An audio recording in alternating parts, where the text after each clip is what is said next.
Muito bem, hoje nós vamos conversar um pouco sobre a porta estreita. Vamos pensar um pouco a respeito da porta estreita. A porta tem sempre uma simbologia. Qual é o significado da porta? A porta é uma abertura em uma parede feita para permitir a entrada ou a saída. É uma peça presa numa ombreira com dobradiças que serve para fechar uma abertura. É uma garganta, uma passagem estreita que permite que entremos e saiamos. No sentido figurado, é uma entrada, um meio de acesso e de participação, ou uma forma de sair de uma dificuldade. Atravessar uma porta pode significar mudar de nível, mudar de meio, mudar de centro, mudar de vida. A porta significa o local da passagem entre dois estados, entre dois mundos, entre o conhecido e o desconhecido, entre a luz e as trevas, entre o tesouro e a pobreza extrema. Mas a porta não só se nos abre, ela nos convida para transpô-la, passar do domínio do profano para o domínio do sagrado. Nas tradições judaico-cristãs, a porta tem uma imensa importância. Ela significa o acesso à revelação transcendental. E no sentido escatológico, aquele que pensa em depois do fim do mundo, em depois do fim da humanidade, a porta é a possibilidade de acesso a uma realidade superior. E Jesus nos trouxe a porta da redenção, quando disse: "Eu sou a porta. Quem entrar por mim será salvo. Eu sou o caminho, a verdade, a vida. Ninguém vai ao Pai a não ser por mim." E o que mais Jesus nos diz sobre as portas? De acordo com o apóstolo Lucas, ia Jesus andando e ensinando a caminho de Jerusalém, quando alguém lhe perguntou. Espera um pouquinho, gente. Quando alguém lhe perguntou: "Senhor, todos serão salvos?" Ao que Jesus respondeu: "Esforçai-vos por entrar pela porta estreita, pois eu vos asseguro que muitos tentarão entrar, mas não conseguirão. E depois que o pai de família entrar e fechar a porta e ficardes para fora, ireis bater, dizendo: Senhor, abri a porta para nós. Mas ele responderá: eu não sei de onde sois. E então começareis a dizer: nós somos aqueles que bebemos e comemos na sua presença, que recebemos os seus ensinamentos nas praças públicas. Mas ele dirá: eu não sei de onde sois. Afastai-vos de mim, vós, que praticais a injustiça, que praticais a iniquidade. E quando virdes no reino de Deus, Abraão, Isaac, Jacó e todos os profetas, e vós ficardes excluídos para fora, percebereis que ali há choro e ranger de dentes. Mas virão do Oriente e do Ocidente, do Norte e do Sul, muitos outros que terão lugar no reino de Deus. Então, aqueles que foram os últimos serão os primeiros, e os que vieram primeiro serão os últimos. Para entender as palavras de Jesus, nós precisamos pensar no nosso mundo. O nosso mundo de provas e de expiações. A terra, escola de almas, onde o mal prevalece sobre o bem, e a grande lição a ser aprendida é a lição do amor. E nós? Por que nós estamos aqui? Castigo de Deus, injustiça de Deus? Não. Nós fomos criados todos simples, ignorantes, mas caminhamos para a perfeição. O Pai nos dotou de instintos para que sobrevivêssemos, para que nos alimentássemos, para que procriássemos, para que evoluíssemos, para que aprendêssemos as lições, para que fôssemos coautores da grande obra da criação. Nas primeiras encarnações, entretanto, O homem só tem instintos. À medida que avança, que convive com os outros homens, passa a ter sensações. Mais instruídos e purificados, adquire sentimentos. E o amor é o requinte dos sentimentos. E durante essa caminhada de longo aprendizado, durante muitas vidas, chegamos a essa encarnação e constatamos que ainda somos mistos de luz e de sombras. Basta nos examinarmos criteriosamente, sem disfarces, que encontraremos a resposta. Como é o nosso amor? Amamos a nós mesmos e não nos corrigimos das nossas más inclinações. Amamos só os nossos entes queridos, aqueles que nos amam. Amamos os amigos escolhidos com quem temos mais afinidades. E amamos muito os deuses dos nossos favores. Para o próximo, indiferença. Para Deus, não amamos a Deus porque não observamos e não cumprimos as suas leis naturais. Somos eternos infratores das leis de Deus. Então, o que acontece conosco? O que trazemos de bagagem das muitas vidas? Orgulho, vaidade, egoísmo, inveja, ciúme, raiva, ociosidade, maledicência, desejos de vingança, interesse pessoal, violência, preconceitos, cupidez, ambição desmedida, preguiça, crueldade, injustiças, corrupção. E o nosso mundo nos oferece portas. Portas largas das nossas conveniências. Portas largas de perdição, como dizia Jesus. A porta larga é muito fácil de ultrapassar. Ela é a entrada para a ilusão material e a saída pelo reajuste. Isso indica sofrimento. Ela não exige trabalho, nem estudo, nem esforço. Oferece uma série de diversões que nos levam a vícios e a atitudes ruins. É natural que nós procuremos o bem-estar e o lazer, mas não devemos viver uma vida sem utilidade. Há hora e há lugar para diversão com responsabilidade. As portas estreitas são difíceis de atravessar. Elas requerem muito sacrifício, muita renúncia das nossas más paixões, das nossas más inclinações. A porta estreita é difícil de entrar porque nós precisamos nos esforçar muito para vencer as dificuldades do caminho. Muito difícil deixarmos as más tendências e cultivarmos as virtudes que nos levam à perfeição. Na verdade, quando entramos pela porta estreita, estamos saindo do erro e estamos entrando na renovação.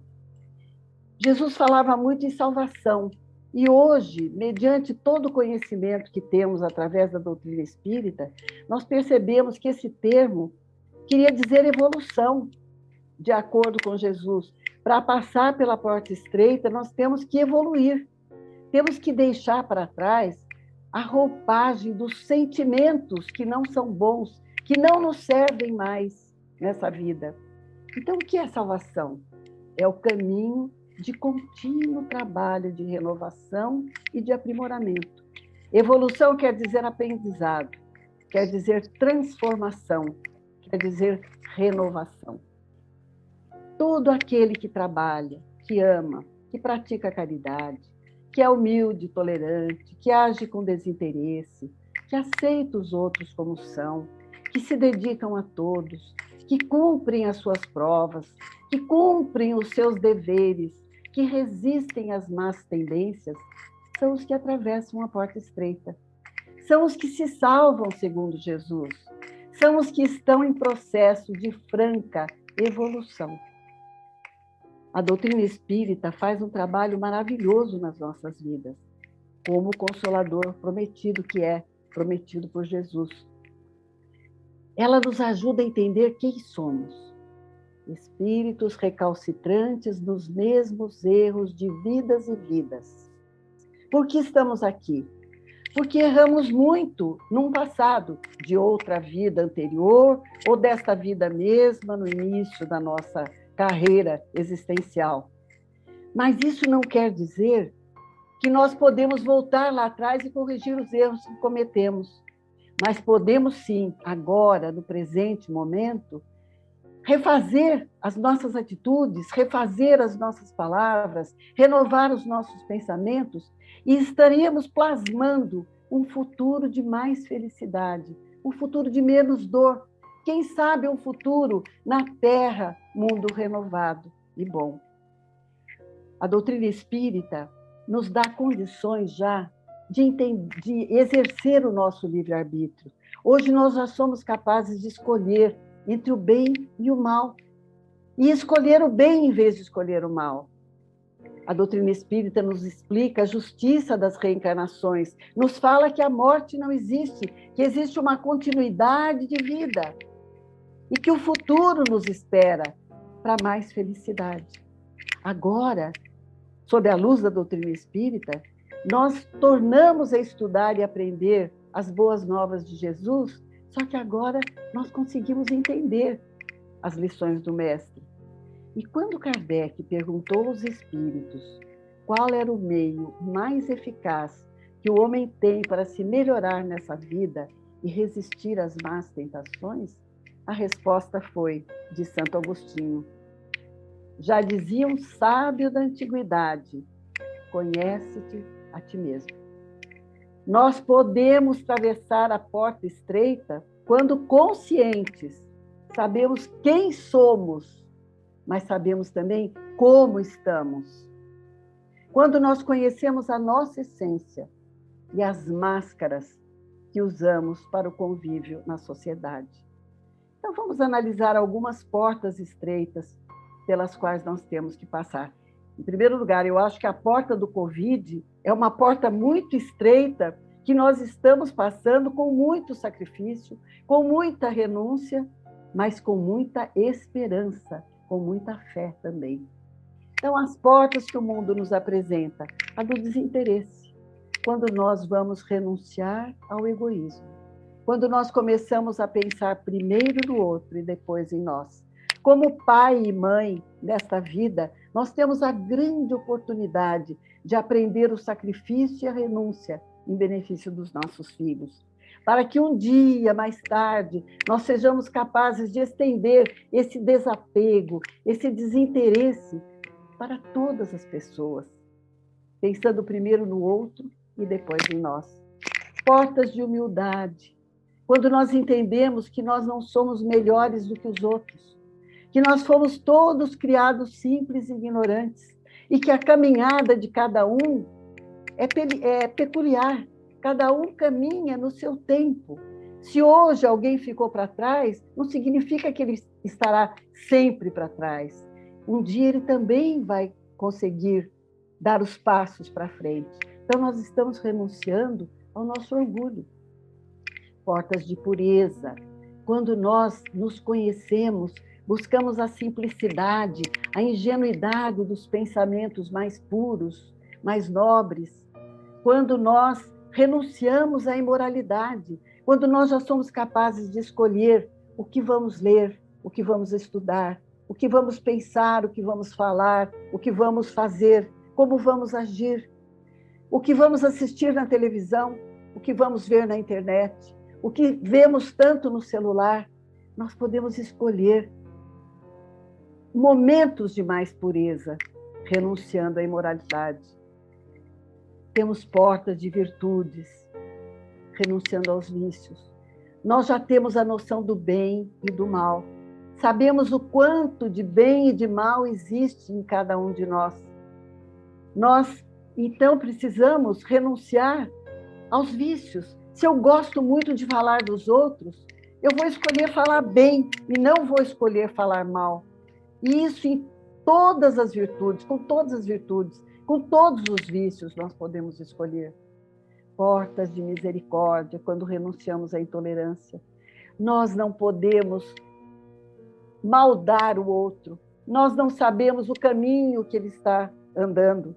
Nós não sabemos se é de pedra, se é de asfalto, se é de terra, de chão batido, se tem mato, se tem espinho, se tem pedra, se tem bicho peçonhento, se tem animal selvagem. se é calor, se é frio, se chove. Nós não sabemos com que sapatos ele está caminhando esse caminho. Então nós temos que ter misericórdia, nós temos que nos colocar no lugar do outro. Temos portas de perdão. O perdão liberta as nossas almas das más inclinações, das más vibrações. Quando nós perdoamos, nós estamos libertando o outro de receber as nossas vibrações deletérias, mas estamos nos libertando também, deixando de receber essa carga que vai sujar o nosso corpo físico, que vai sujar a nossa alma e que vai nos fazer sentir infelizes. Portas de alegria. Quando nós entendemos que essa vida é uma passagem apenas, que nós estamos aqui em aprendizado de amor, que tudo passa nessa vida. Então nós não nos sentiremos mais infelizes quando estamos doentes, infelizes da hora do desemprego, infelizes da hora das ingratidões, porque nós sabemos que são provas que nós estamos passando, são processos de expiação da nossa alma e que vale a pena passar por eles com resignação e com bondade no coração. Portas de alegria que nos impedem esse vitimismo, essa baixa autoestima, essa tristeza mórbida. Porta dos deveres, quando nós renunciamos a fazer valerem só os nossos direitos, só os nossos privilégios, quando nós temos a noção daquilo que tem que ser feito e fazemos, embora exaustos, cansados, enfermos, mas continuamos caminhando com força, com coragem, com fé em Deus e com fé nas nossas potencialidades. Portas de mansidão, quando nós renunciamos à violência nas nossas atitudes, quando nós optamos por viver em paz, quando nós queremos ter paz em vez de ter razão. Quantas brigas, quantas dissensões, quantas separações, porque muitas vezes batemos o pé querendo ter razão e somos violentos por isso. Portas de consciência, quando conhecemos quem somos, quando sabemos onde estamos e como estamos, e quando renunciamos à irresponsabilidade, fazendo bem tudo aquilo que tem que ser feito. Portas de compreensão, que nos livram dos preconceitos, preconceito de cor, de raça, de credo, de crença, de gênero, de preconceito contra o velho, contra o enfermo, contra o deficiente. Portas de compreensão. E temos que passar pela porta do amor. Este sentimento nobre, este sol das almas que ilumina a nossa vida e que ilumina todos aqueles que estão a caminho conosco. Esse sentimento que vai anular o ódio, que é um sentimento tão forte, mas tão destrutivo. Vamos passar pela porta do amor, que salva o nosso coração, que ilumina a nossa vida e que nos traz esperanças dos dias melhores que virão.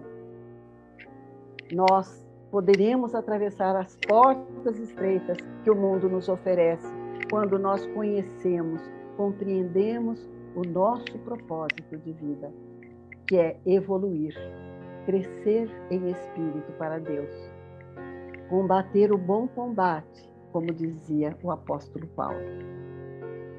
Maria de Magdala, mulher jovem, formosa, rica, vivendo naqueles tempos em que Jesus estava sobre a terra, numa sociedade machista, numa sociedade patriarcal, uma mulher independente. Ela cultivava plantas, ervas, flores, arbustos, árvores, e com esse material fabricava ungüentos, óleos, bálsamos, loções, incensos, perfumes, que eram muito aceitos por aqueles homens daquele tempo. Maria era uma mulher diferente. Quando o pai resolveu arrumar um marido para ela, como era costume em todas as famílias, ela não aceitou casar-se, não queria se casar.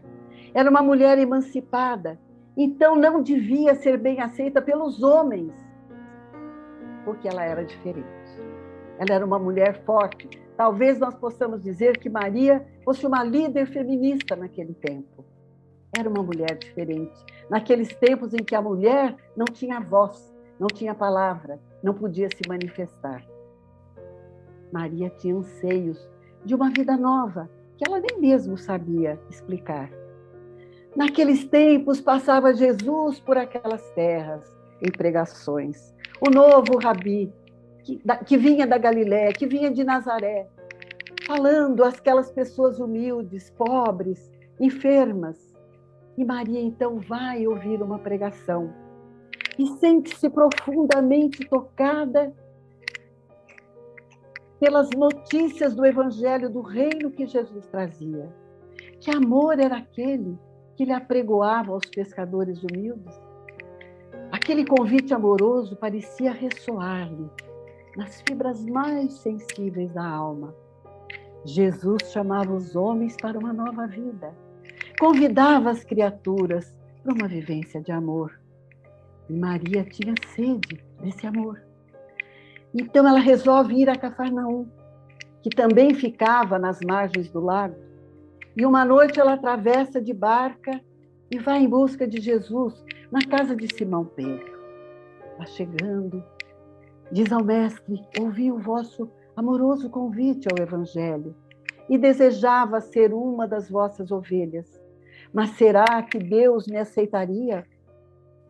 O mestre olha para ela, tocado de piedade, e diz: Maria, levanta os teus olhos para os céus. Alegra-te no caminho, porque escutaste a boa nova do reino, e Deus te abençoa as alegrias. Nunca viste uma primavera dar flores sobre uma casa em ruínas? As ruínas são as criaturas humanas, mas as flores, Maria, as flores são as esperanças em Deus. Sentes hoje esse novo sol iluminar o teu destino.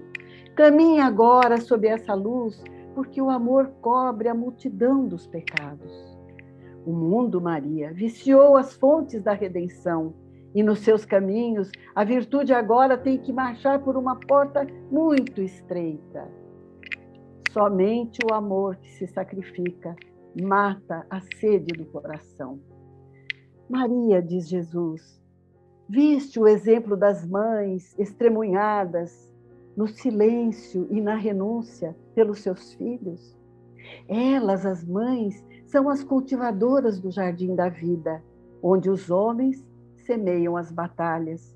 Muitas vezes esse campo fica coberto de lama e de sangue, mas elas reeditam esse campo, fazendo como a divina providência faz, semeando lírios maravilhosos e perfumosos num cemitério. Maria, então diz a Jesus: Senhor, eu nunca poderei ser mãe, infeliz que sou eu. E ele diz: mas minha filha, aos olhos de Deus, quem é a melhor mãe? A que cria apenas os seus filhos ou a que é mãe dos filhos alheios? E Maria, pensando, chora e diz: Senhor, a partir de agora eu serei mãe de todas as minhas irmãs mulheres. Serei mãe de todos os que sofrem. Serei mãe dos leprosos, dos paralíticos, dos cegos. Eu prometo. E Jesus lhe responde: vai, Maria, sacrifica-te, ama sempre. Longo é o caminho, difícil a jornada, estreita a porta, mas a fé remove os obstáculos. Nada temas, é preciso crer somente. Maria então vende tudo e segue Jesus. Torna-se discípula do Mestre. E todas as oportunidades, ela se aproxima de Jesus e lhe faz muitas perguntas das dúvidas que tinha sobre os ensinamentos do Mestre. E ele carinhosamente a tudo respondia. E como ela falava o grego e falava o aramaico, e sabia ler e sabia escrever, ela tinha compreensão maior do que todos os apóstolos, que eram, na maioria, analfabetos, com exceção de Levi, Mateus, que era o coletor de impostos, e de Judas Iscariotes, que era o tesoureiro do grupo. Mais tarde, depois da sua gloriosa visão do Cristo ressuscitado, Quando os apóstolos voltaram para a Galileia, Maria foi junto. E lá eles viveram alguns dias de intensa alegria pela mensagem da ressurreição. E quando resolveram partir de Cafarnaum e voltar para pregar as boas novas de Jesus, para difundir o evangelho do Mestre, ela quis ir junto, mas eles não permitiram. Na verdade, aqueles homens, discípulos, tinham medo da sua posição de mulher forte naquele mundo tão preconceituoso. Maria compreendeu, lembrou-se de Jesus e se resignou. Humilde, sozinha, resistiu a todos os convites que as ilusões do mundo lhe faziam. Foi forte nas horas ásperas, foi alegre nos sofrimentos mais dolorosos e foi fiel a Deus nos instantes mais escuros e mais pungentes. Ela entendeu que ela agora palmilhava sozinha o caminho estreito, onde ia só com a sua confiança em Jesus. Maria Apóstola trabalhou em Magdala e Dalmanuta para se sobreviver. Sofreu toda sorte de preconceitos. Foi forte nas horas ásperas, alegre nos sofrimentos, fiel a Deus nos instantes mais escuros e mais sofridos. No seu caminho estreito, ela ia sozinha, com a sua confiança em Jesus. Um dia, um grupo vindo da Idumeia, um grupo de leprosos, chegou a Dalmanuta. Cansados, tristes, eles procuravam Jesus. Maria, então, foi ter com eles, porque todas as portas se fechavam aos leprosos, contando-lhes das claridades do Evangelho. E quando foram expulsos, Maria vai com eles para Jerusalém, para o Vale dos Leprosos, e ali torna-se mãe de todos aqueles doentes, falando-lhes de Jesus. E a alegria era tão grande, a esperança era tão grande, depois daqueles ensinamentos todos, que ninguém mais chorava naquele grupo de leprosos. Até que um dia ela percebe os sinais violáceos no seu corpo. Maria estava leprosa e, saudosa dos amigos, dos companheiros queridos, vai a Éfeso, ao encontro de Maria e de João, que lá estavam. Caminha pelos caminhos ásperos de Israel, da Síria, da Ásia Menor, e quando chega num promontório de onde avistava Éfeso, as forças se lhes vai e ela desfalece. Uma família cristã a recolhe, chama Maria e João, chama os companheiros de ideal.